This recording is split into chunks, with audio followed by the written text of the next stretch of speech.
الوصفه اللي تنفع في الحاله دي، في وصفه عامه بتنفع يعني هتنفع مع معظم الناس، ولكن هقول بعد كده شويه تفصيلات مهمه لان كل الناس اللي هتاخدها مش زي بعضها.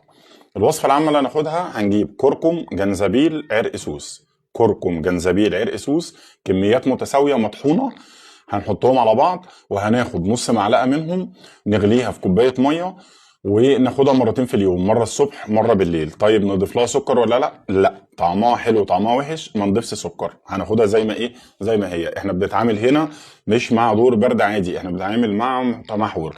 السكر من الحاجات اللي هتعمل ايه، مشاكل، فاستحمل شويه عشان دور البرد دوت.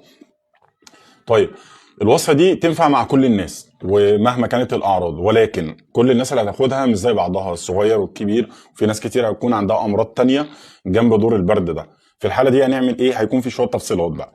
احنا اصلا الوصفه الاساسيه بتاعتنا هناخد كركم، جنزبيل، عرق سوس. طيب الشخص ده لو عنده قرحه في المعده، في الحاله دي هنعمل ايه؟ في الحاله دي هنزود على الكركم والجنزبيل وعرق سوس هنزود عليهم صمغ عربي.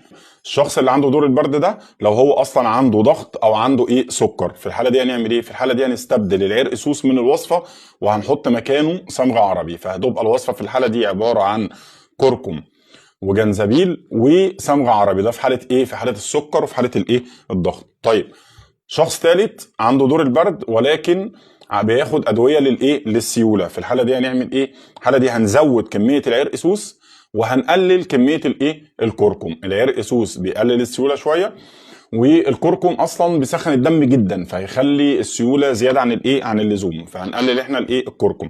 طيب الشخص ده اللي عنده البرد عنده حراره شديده، في الحاله دي هنعمل ايه؟ هنقلل الكركم لان الكركم هيعلي درجه الايه، الحراره، فهنخلي الكميات متساويه ولكن نسبه الكركم هنقللها شويه عن الجنزبيل والايه، والعرق سوس. طيب شخص ثالث عنده دور البرد ده ومع دور البرد عنده وجع شديد جدا في الايه، في العظام، في الحاله دي هنعمل ايه؟ الحاله دي هنخلي الكركم والجنزبيل كميات متساويه وهنزود العرق سوس. ليه هنزود العرق سوس؟